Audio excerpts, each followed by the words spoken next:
দুজনের মুখগুলো দেখো কেমন লাগছে, একটুখানি কমেন্টে জানিও কেমন লাগছে দেখতে। আমার তো মনে হচ্ছে দেখে দুজনের মুখটা ঠিক বাংলার পাঁচ।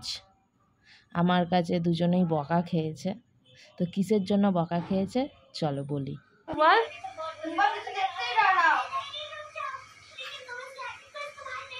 কতটা চোখ দিয়ে জল পড়েছে একটু দেখি দেখি, আর আরেকজনের দেখি, চোখটা ভালো করে দেখাও কতটা জল পড়েছে একটু দেখি। শুভ দুপুর বন্ধুরা, কেমন আছো সবাই? আশা করি প্রত্যেকে ভালো আছো। তোমাদের লাঞ্চ হয়ে গেছে? লাঞ্চে কি কি খেলে অবশ্যই কিন্তু কমেন্টে জানিও। আর আমি এদিকে লাঞ্চে সমস্ত কিছু জোগাড় করছি।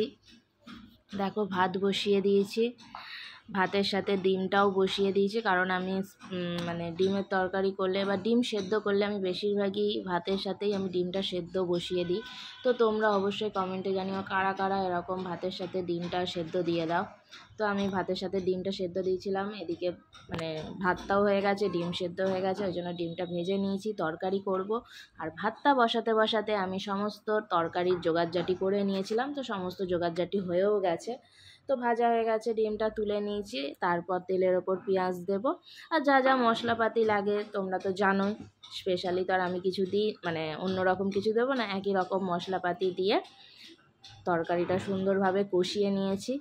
দেখো মানে তেল ছেড়ে গেছে আর অসাধারণ কালারটা এসছে না?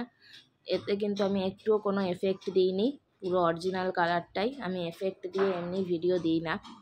তো দেখতেই পাচ্ছ সুন্দরভাবে কষা হয়ে গেছে, তারপর ডিমটা দিয়ে একটু নেড়ে ছেড়ে জলটা দিয়ে দেবো, দিয়ে একটু ফুটে গেলেই হালকা গরম মশলা দিয়ে নামিয়ে দেবো।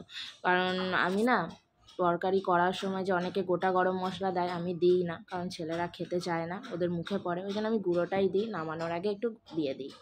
তো হয়ে গেছে, তারপর এদিকে ভাতও হয়ে গেছে। এবার ভাত আর ডিমের তরকারি থালায় বেড়ে নিয়ে ছেলেদেরকেও দিয়ে দেবো, সবাইকে দিয়ে দেবো, আর আমিও খেয়ে নেবো। তো জাস্ট অসাধারণ হয়েছিল, সেই স্বাদ হয়েছিল খেতে।